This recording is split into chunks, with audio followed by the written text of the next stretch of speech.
पाहण्यासाठी आमच्या YouTube चॅनलवरील PVR म्हणजेच पंढरी वार्ता या न्यूजला सबस्क्राइब करा आणि शेजारील बेल आयकॉनवर क्लिक करा।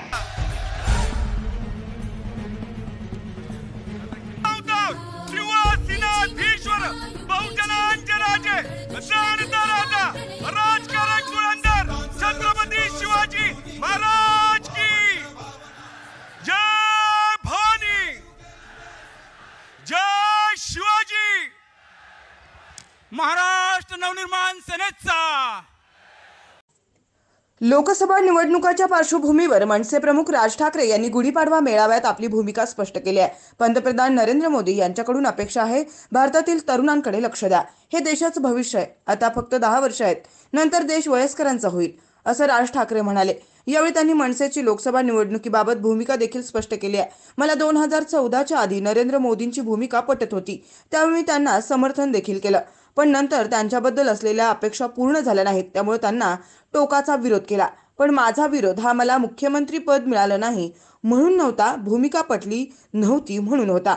मी समर्थन पाठिंबा देताना मनापासून देतो आणि विरोध केला तर तितकाच टोकाचा असतो। येणाऱ्या लोकसभा निवडणुका देशाचं भविष्य ठरवणार आहेत। महाराष्ट्राला मोठा वाटा हवा आहे। पंतप्रधान नरेंद्र मोदी यांच्याकडून मला अपेक्षा आहे। मी फक्त मोदींसाठी पाठिंबा देत असल्याचं राज ठाकरे यांनी स्पष्ट केलंय। यापुढे जे काही चांगलं ते चांगलंच म्हणणार आणि जे काही वाईट असेल त्याला विरोधच करणार, असं राज ठाकरे यांनी स्पष्ट केलंय।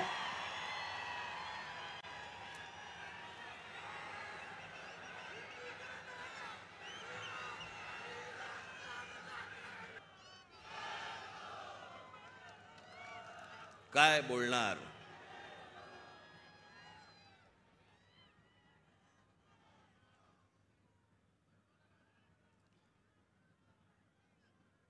जवळपास 5 वर्षानंतर या खास करून महाराष्ट्रामध्ये निवडणुका होत आहेत।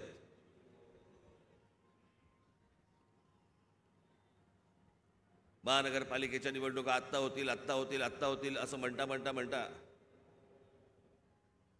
अजूनही होत नाहीयेत।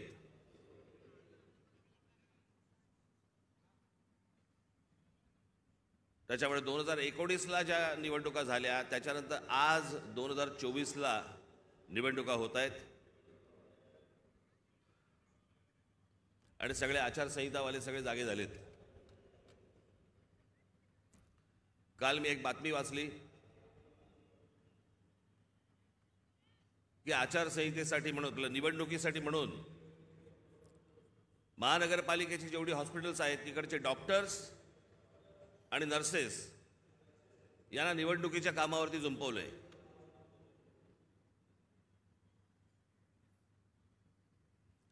डॉक्टर काय मतदाराच्या नाडी मोजणार काय? की नर्सेस काय मतदारांचे डायपर बदलणार? ज्याच्यासाठी म्हणून त्यांची नेमणूक केलेली आहे, ज्या रुग्णांसाठी म्हणून नेमणूक केलेली आहे, तिथे ते नसावेत का? आणि निवडणुका होणार आहेत ही गोष्ट जर समजा निवडणूक आयोगाला माहिती असते ना प्रत्येक वेळेला,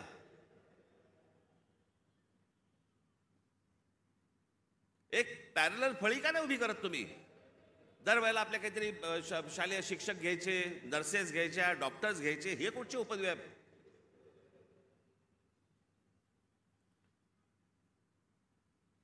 मी आपल्याला आत्ताच सांगतोय, ज्या डॉक्टरांवरती आणि ज्या नर्सेसवरती ही निवडणुकीची जबाबदारी टाकलेली असेल तिथे त्यांनी जाऊ नये आणि ज्या रुग्णांची सेवा करण्यासाठी म्हणून तुम्ही आयुष्य घालवताय त्या हॉस्पिटलमध्ये परत तुम्ही जा, तिथे काम करा। तुम्हाला नोकरीवरनं कोण काढतं मी बघतो।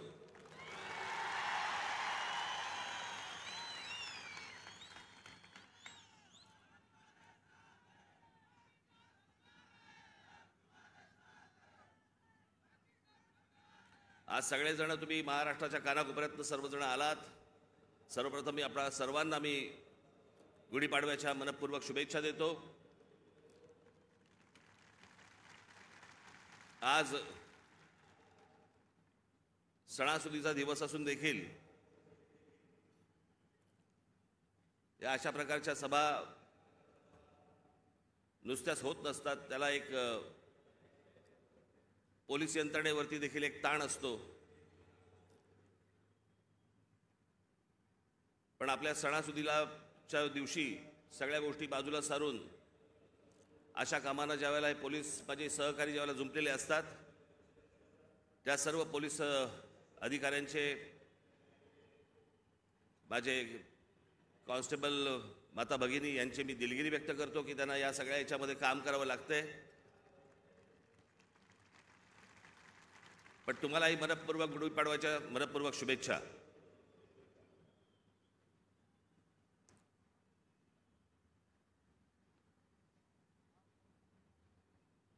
जसे तुम्ही ऐकत होतात तसा मीही ऐकत होतो. जसे तुम्ही वाचत होतात तसा मीही वाचत होतो. त्या अमित शहांच्या भेटीनंतर जे काही चक्र सुरू झाली, बरं हे आमचे बांधव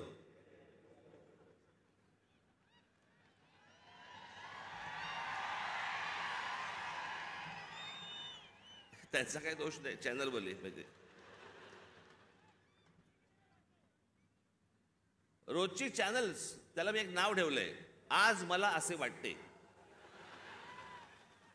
लोकांना विचारायला कशाला पाहिजे, राजकारणाला विचारायला कशाला पाहिजे, दे ठोकून आपली बातमी.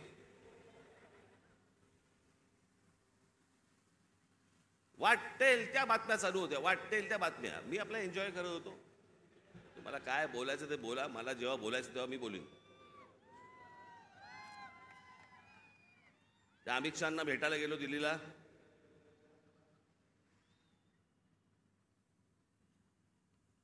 बरं तिथे अमित शहांना भेटीच्या वेळेला कोण, अमित शहा आणि मी. तुम्हाला कुठून रे कळलं?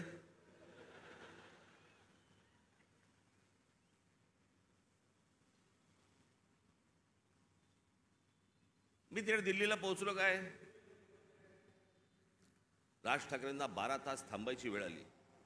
अरे गधड्या, दुसऱ्या दिवशीची भेट होती. 12 तास थांबायची कुठून आली? आदल्या दिवशी पोहोचलो तिथे रात्री. त्यात थांबायचा काय विषय आला? पण हे थांबत नाहीत. मला असे वाटते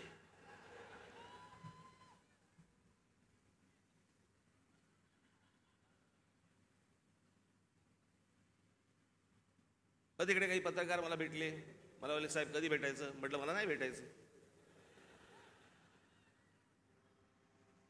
माझ्याकडे आता सांगण्यासारखं काही नसेल, मी काय सांगू, मला सांगा काय बोलू तू.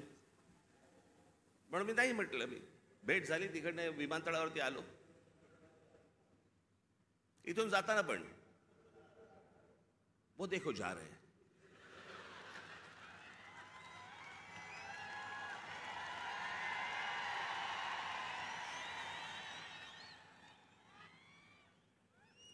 हल्ली हे असतात, पूर्वी ते आचारसंहितावाले असायचे, कुठेही कॅमेरा घेऊन जायचे.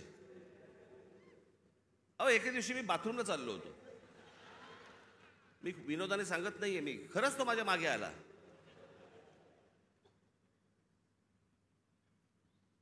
म्हटलं पुढे काय करायचं ठरवलंयस?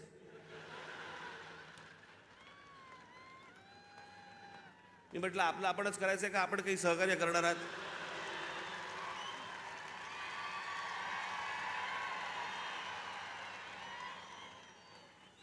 कुठे जरा मोकळीक म्हणून नाही. मी इथे माझ्या इकडे घराच्या बाहेर पत्रकार बिचारे ते बसलेले असतात, त्यांना काही.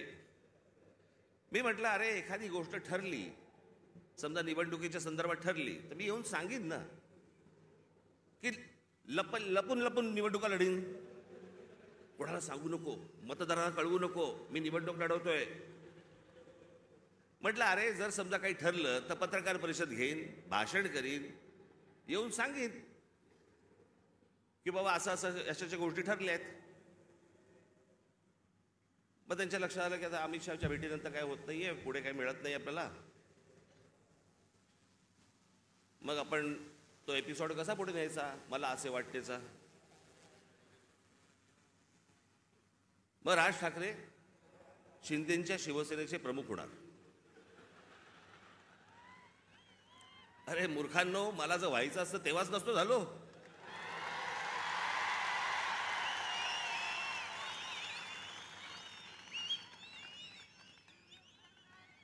या माझ्या घरी इथे जवळपास 32 आमदार, 6-7 खासदार, आपण एकत्र बाहेर पडू आणि काय मग नंतर माझा महाराष्ट्र दौरा सुरू झाला. तोपर्यंत इकडे सगळी काहीतरी बांधणी सुरू होती. मी आता काही नावं नाही घेत कोणाची.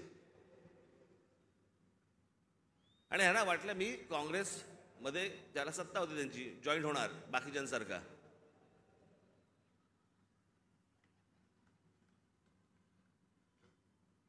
मी त्याला पहिल्यांदाच सांगितलं, म्हटलं मला पक्ष फोडून कुठचीही गोष्ट करायची नाही.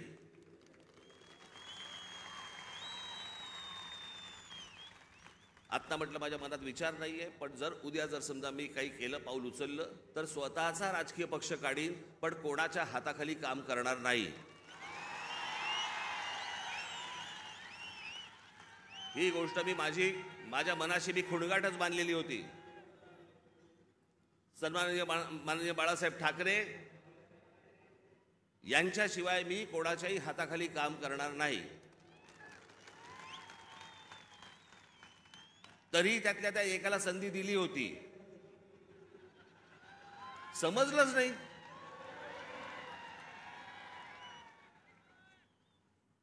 जाऊन दे, पण तो झाला भूतकाळ. त्याच्यामुळे असल्या कोणत्याही गोष्टींवरती तुम्ही विश्वास ठेवू नका. मी कोणत्याही शिवसेनेचा प्रमुख, अध्यक्ष काही होणार नाही. मी जे अपत्य जन्माला घातलेलं आहे महाराष्ट्र नवनिर्माण सेना, याचाच मी फक्त अध्यक्ष राहणार.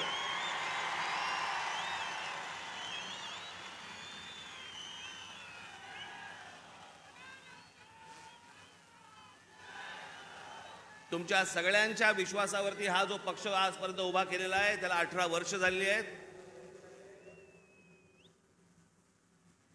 ही असली गोष्ट माझ्या मनाला शिवत देखील नाही. पण काय नाही, मी आपला हसत होतो, कारण त्यांचं काही करू शकत नाही आपण. आज मला असे वाटते,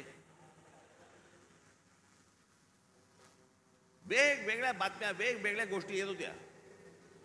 मी खरं तर काही गोष्टी लिहून आणल्या होत्या तेव्हा. मग ते काहीतरी जागा वाटप,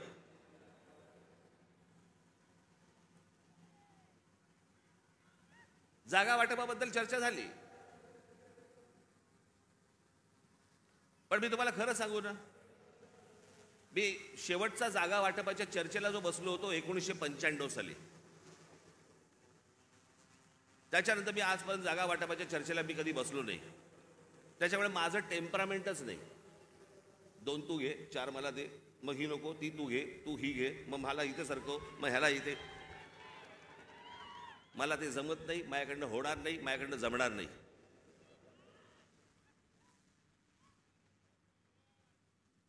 मग मला सांगितलं, आमच्या निशाणीवरती लढा.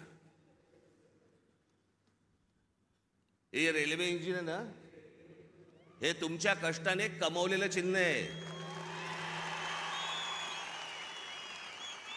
माझ्याकडे आयतं आलेलं नाही, सहज आलंय चिन्ह म्हणून आता मी त्याच्यावरती लढवायचं अजिबात नाही.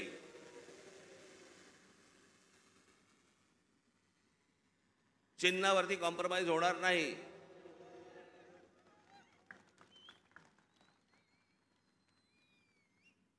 दिल्लीला गेलेले हे ठाकरे पहिलेच.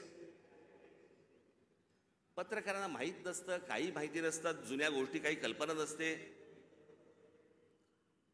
आत्ताच्या काही गोष्टी माहिती असतात, त्याच्यावरती आपले बस रेटायचं.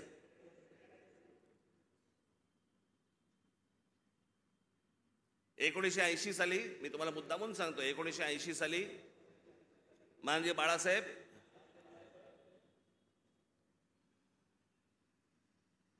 हे दिल्लीला इंदिराजींना भेटायला गेले होते, संजय गांधींना भेटायला गेले होते. आणि भेटीला जायला काय प्रॉब्लेम आहे मला कळत नाही. मला अनेक लोक येऊन घरी भेटतात,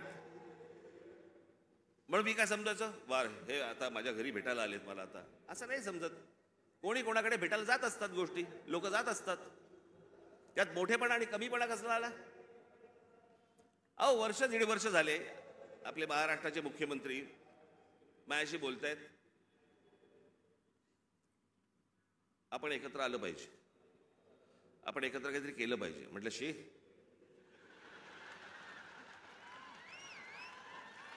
म्हटलं काय केलं पाहिजे?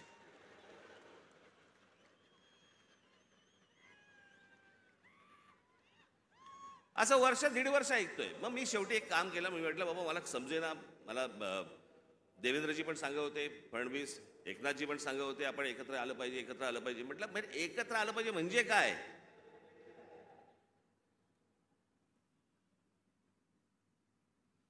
आणि मग त्याच्यात हे सगळे विषय निघाले. मग मी अमित शहांना फोन केला. म्हटलं मला जरा भेटायचं तुम्हाला, हे काय मला चाललंय मला समजत नाहीये, एकदा आपल्याशी बोलून मला काय नक्की ह्यांचं म्हणणं आहे ते मला एकदा कळलं पाहिजे.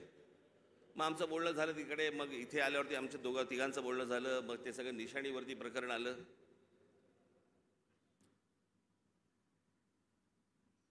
मग लगेच सुरू झाले एका भेटीत, एका दौऱ्यात. मग आता त्या लाव रे तो व्हिडिओचं काय होणार? मी तुम्हाला पहिली गोष्ट एक सांगतो, थोडीशी पार्श्वभूमी देतो. माझा जन्म ज्या घरात झाला त्या घरामध्ये शिवसेनेचा जन्म झाला.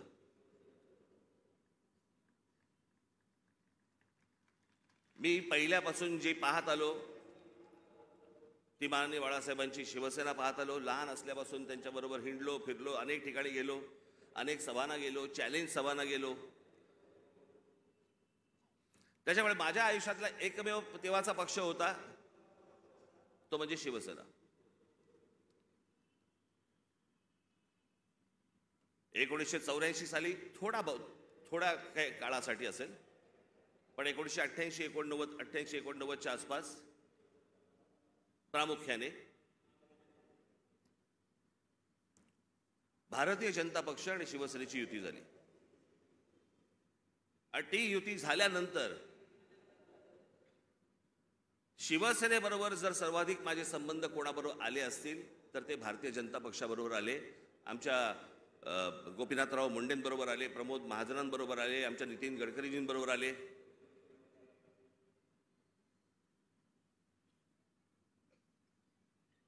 आणि ह्यांच्याबरोबरचे जे माझे संबंध होते हे राजकारणाच्या पलीकडचे पण होते.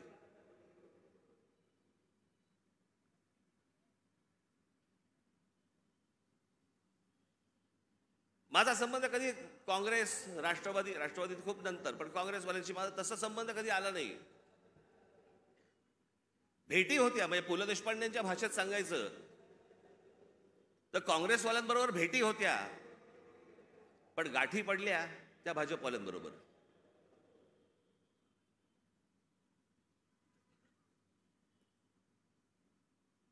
त्याच्यामुळे अनेक वेळेला त्यांच्याबरोबर माझे अगदी चांगले संबंध तेव्हापासून प्रस्थापित झाले.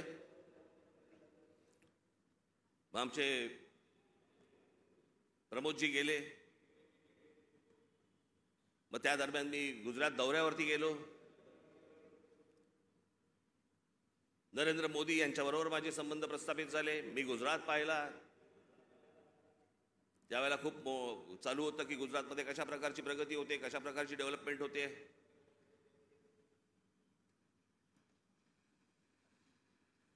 आणि ती सगळी प्रगती, सगळी ती डेव्हलपमेंट मी पाहत होतो. मला माहिती होतं. मी त्याच्यानंतर मी महाराष्ट्रामध्ये जेव्हा आलो, मला पत्रकारांनी प्रश्न विचारले, कसं वाटलं गुजरात?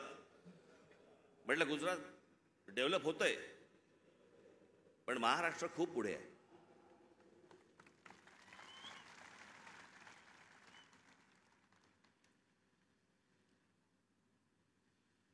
आणि मग त्यावेळेला ते जसे जसे त्यांच्याबरोबरचे संबंध माझे प्रस्थापित व्हायला लागले, एक वेळ आली या देशामध्ये हा राज ठाकरे पहिला माणूस होता ज्यांनी या देशाचे पंतप्रधान नरेंद्र मोदी व्हावेत असं बोलणारा पहिला माणूस मी होतो. त्यांच्याही पक्षातलं कोणी बोललं नव्हतं तोपर्यंत. मला असं तेव्हा वाटलं की बाबा आपला एक स्वतःचा विचार असतो, त्याच्यात माणसं बोलत असतात, माणसं काही गोष्टी सांगत असतात, माणसं स्वप्न दाखवत असतात. स्वप्न सत्यामध्ये उतरावीत अशी प्रत्येकाची अपेक्षा असते, आशा असते. आणि मग ज्या वेळेला 2014ची निवडणूक झाली, 2014च्या निवडणुकीच्या अगोदर मी काही अनेक भाषणं त्यांची ऐकत होतो आणि 2014ची निवडणूक झाल्यानंतर मला असं वाटलं, अरे मी जे ऐकत होतो ते आता मला या 5 वर्षात दिसत नाहीये. काहीतरी वेगळ्याच गोष्टी दिसत आहेत. नोटबंदी काय दिसते, बुलेट ट्रेन काय दिसते. मी तुम्हाला आजही सांगतो, ज्या गोष्टी मला पटलेल्या नाहीत त्या मला पटलेल्या नाहीत. उद्या कितीही संबंध परत चांगले झाले किंवा नाही झाले तरी ज्या गोष्टी मला चांगल्या वाटल्या स्वागत करणार, ज्या गोष्टी नाही पटल्या विरोध करणार. आणि ज्या माणसावरती सर्वाधिक विश्वास असतो, 30 वर्षानंतर राजीव गांधींची सत्ता आली होती 1984 साली, त्याच्यानंतर 20-30 वर्षानंतर एका माणसाच्या हातात या देशाचं बहुमत आलं. मी विचार करतो या देशाचं काय काय गोष्टी होऊ शकतात, काय काय गोष्टी घडू शकतात.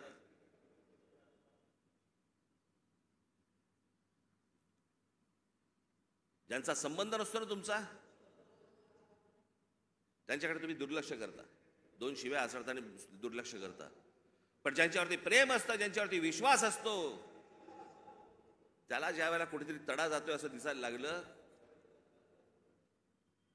तर तो जो राग आपला असतो, तो राग, आणि माझा राग तर टोकाचा आहे. मी महाराष्ट्रावरती प्रेम करतो, महाराष्ट्रातल्या मराठी माणसांवरती प्रेम करतो, महाराष्ट्रातल्या मराठी भाषेवरती प्रेम करतो, टोकाचं प्रेम करतो. तसं एखाद्यावरती मी जर विश्वास टाकला तर मी टोकाचं प्रेम करतो. पण मला जर समजा तशी गोष्ट दिसली नाही तर मी टोकाचा त्याला प्रतिकार करतो, टोकाचा विरोध करतो. तो टोकाचा विरोध तो 2019 सालच्या माझ्या त्या लावरे तो व्हिडिओचं काय त्याला कोणीतरी टॅगलाईन दिली, लावरे तो व्हिडिओ. पण त्या सगळ्या गोष्टींमध्ये ती गोष्ट तुम्हाला दिसली असेल. होय, टोकाचा विरोध केला मी. पण ज्या ज्या वेळेला त्यांच्याकडनं चांगल्या गोष्टी ज्यावेळेला घडल्या, 370 कलम ज्यावेळेला रद्द झालं त्यावेळेला अभिनंदन करणारं पहिलं ट्विट माझं होतं.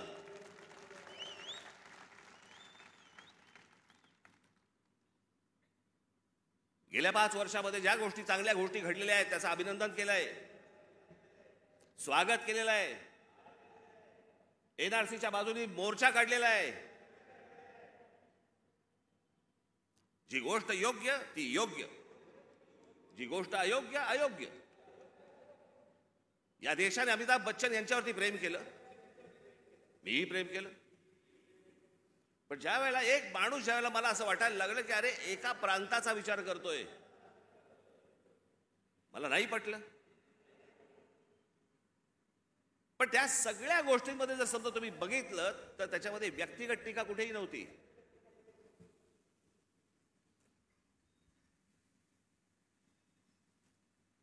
आज उद्धव ठाकरे आणि संजय राऊत ज्या प्रकारची टीका आज नरेंद्र मोदी आणि भारतीय जनता पक्षावरती करतायत, तशी माझी टीका नव्हती. मला काही नको होतं.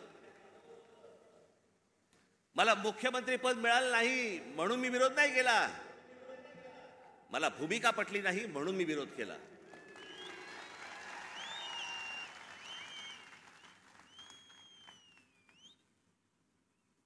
आज हे विरोधामध्ये बोलतायत.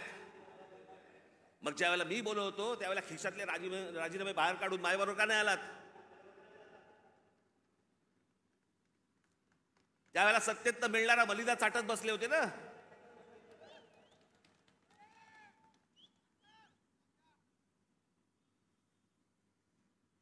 आज ह्यांना या गोष्टी सुचतायत. याचं कारण तुमचा पक्ष फुटला म्हणून, याचं कारण तुम्हाला सत्तेत हाकलवलं म्हणून, तुमच्या स्वार्थासाठी म्हणून या सगळ्या गोष्टी तुम्ही केल्यात. मी त्या गोष्टी नाही केल्या. मला भूमिका नाही पटली म्हणून मी विरोध केला. मला त्याच्या बदल्यात काही हवं होतं म्हणून नाही विरोध केला.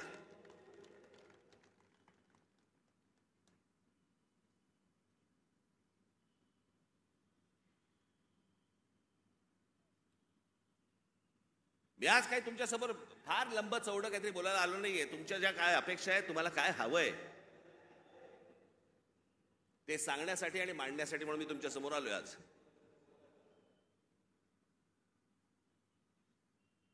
नरेंद्र मोदींकडनं कसं आहे, आज तरुण आज आम्ही दुपारी त्यात बोलत होतो. 2006 साली ज्यावेळेला मी पहिलं महाराष्ट्र नवनिर्माण पक्ष स्थापन केल्यानंतरचं पहिलं भाषण ज्यावेळेला मी इथून केलं होतं, त्यावेळेला मी असं म्हटलं होतं, ज्याच्यावरती अनेक लोकांनी चेष्टा केली.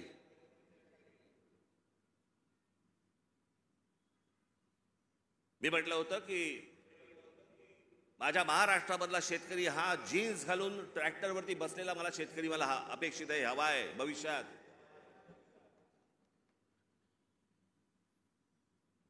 दोन 2006 पासून ते युग सुरू झालं होतं. आज या जगामध्ये सगळ्यात तरुण जर देश कुठचा असेल, तरुण, तो आपला भारत देश आहे, हिंदुस्थान आहे. सर्वाधिक तरुण ना अमेरिका आहे, ना जपान आहे, ना अजून कुठचा देश आहे. आज फक्त भारत तरुण आहे.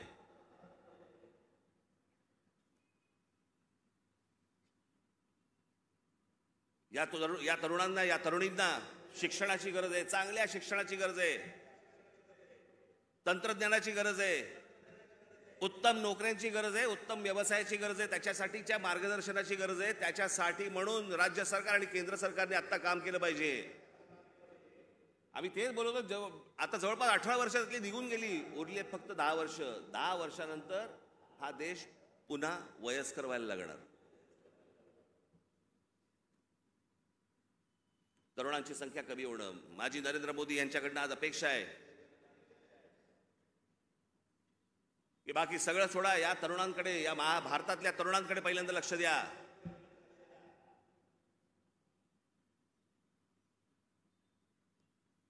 हेच ते फ्युचर आहे, हेच ते भविष्य आहे.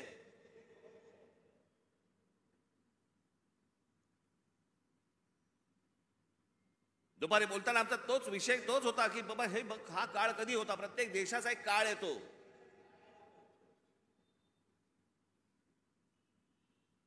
जसं जपानमध्ये एक काळ आला. जपानमध्ये ज्यावेळेला काळ आला त्यावेळेला तिकडे त्या अनेक कंपन्या उभ्या राहिल्या, सोनी पासून, होंडा पासून, काय काय अनेक गोष्टी सगळ्या उभ्या राहिल्या.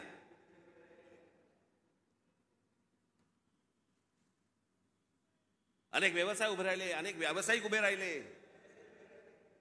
ज्याला घुसळून काढणं म्हणतो ना आपण, तसं सगळं अख्खा घुसळून निघाला तो देश. आज बघा कुठच्या कुठे असा हा देश घुसळून निघाला पाहिजे. आणि तसं जर आज उद्या घडलं नाही तर सगळ्याच गोष्टींवरचा समाजाचा विश्वास उडून जाईल. या देशामध्ये दुसरं तिसरं काही होणार नाही. या देशामध्ये फक्त अराजक येईल.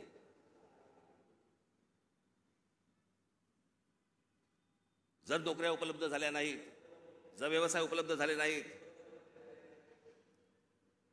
लोकसभेमध्ये सांगितलं गेलं की या देशामधले, लोकसभेमध्ये सांगितलं गेलं की या देशामध्ये जवळपास 6 लाख उद्योगपती, व्यापारी हे हा देश सोडून गेले. 6 लाखाचा अर्थ काय होतो? हा तर अधिकृत आकडा आला आपल्याकडे, पण हे यापुढे होता कामा नये. या देशातल्या तरुणांकडे पाहणं गरजेचं आहे. महाराष्ट्र ज्या प्रकारचा कर भरतो केंद्राला, त्याच्या मोबदल्यात महाराष्ट्राला मोठा वाटा हा महाराष्ट्राला आला पाहिजे. याच्यासाठी म्हणून आज नरेंद्र मोदींकडनं माझी अपेक्षा आहे.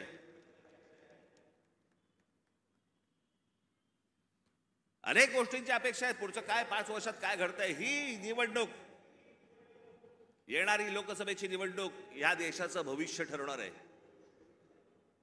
की आपण खड्ड्यात जाणार आहोत का आपण वरती जाणार आहोत. उद्या अनेक निवडणुका येतील, पुढे विधानसभेच्या निवडणुका येतील. आज हाणामाऱ्या चालू आहेत. पुढच्या विधानसभेच्या निवडणुकीत काय होईल? कोथळे बाहेर काढतील.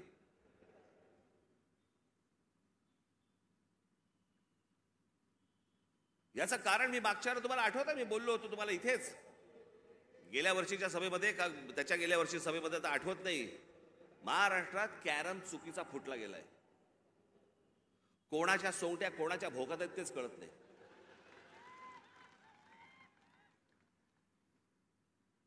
माणूस राजकारणातला आला की विचारावं लागतं कोणत्या पक्षात.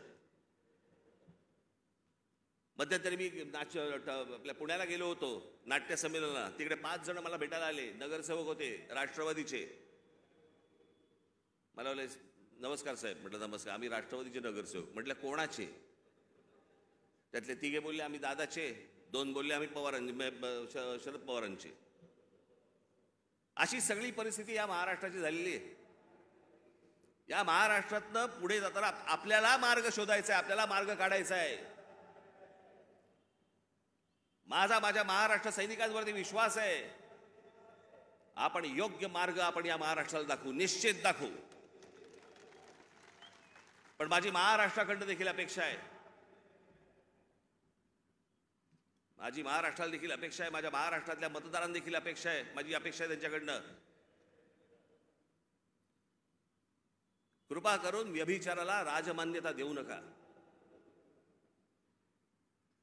ज्या प्रकारचं राजकारण या महाराष्ट्रामध्ये सुरू आहे, याला राजमान्यता जर समजा पुढे मिळत गेली, पुढचे दिवस भीषण आहेत.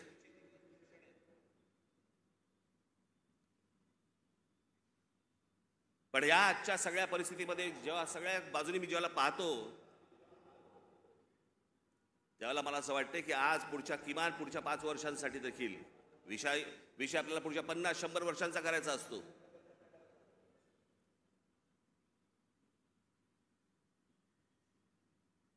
पण इथे ज्यावेळेला मी बसलो होतो, ज्यावेळेला देवेंद्र फडणवीस आणि मुख्यमंत्र्यांबरोबर, त्याच्यानंतर माझं आणि देवेंद्र फडणवीसांचं बोलणं झालं आणि मी म्हटलं की मला नको ते, म्हटलं तर मला त्या वाटाघाटी बिटाघाटी मला पाडू नका याच्यामध्ये.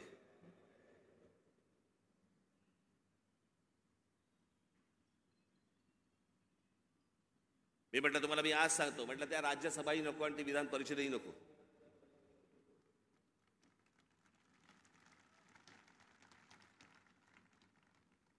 पण या देशाला चांगल्या खंबीर नेतृत्वाची गरज आहे, ज्याच्याकडनं माझ्या अपेक्षा आहेत त्याही पूर्ण झाल्या नाहीत तर राज ठाकरेचं तोंड आहेच. पण या पुढच्या काही भवितव्यासाठी म्हणून खंबीर नेतृत्वाची गरज असताना, म्हणून मी त्यांना सांगितलं मला काही अपेक्षा नाही आहेत.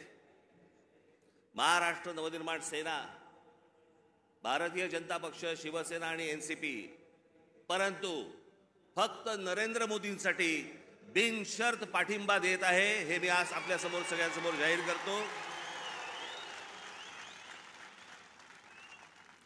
आणि माझ्या गावागावातनं सगळ्या महाराष्ट्रामधनं आलेल्या माझ्या सर्व महाराष्ट्र सैनिकांना मला फक्त एकच सांगायचं आहे, विधानसभेच्या तयारीला लागा, जोरात विधानसभेच्या तयारीला लागा. पुढच्या गोष्टी पुढे आपण कसलाही विचार न करता आत्ता बांधणीचा विचार केला पाहिजे आपण. आणि त्याच्यासाठी म्हणून मी तुम्हाला महाराष्ट्रभर सगळ्या ठिकाणी भेटण्यासाठी लवकरच आपल्यासमोर येत आहे. आज जे काही मला मांडायचं होतं हे आपल्यासमोर आज मांडलेलं आहे.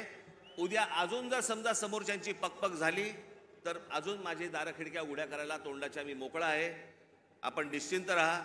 जिथून आलेला आहात तिथून व्यवस्थित जा. जाताना आपण व्यवस्थित गाडीने ज्या आलेला आहात गाड्या नीट सांभाळून चालवा. घरचे लोक आपली वाट पाहत असतील. पुन्हा एकदा मी आपल्याला सर्वांना गुढीपाडव्याच्या मनपूर्वक शुभेच्छा देतो आणि आपणा सर्वांची मी रजा घेतो. धन्यवाद.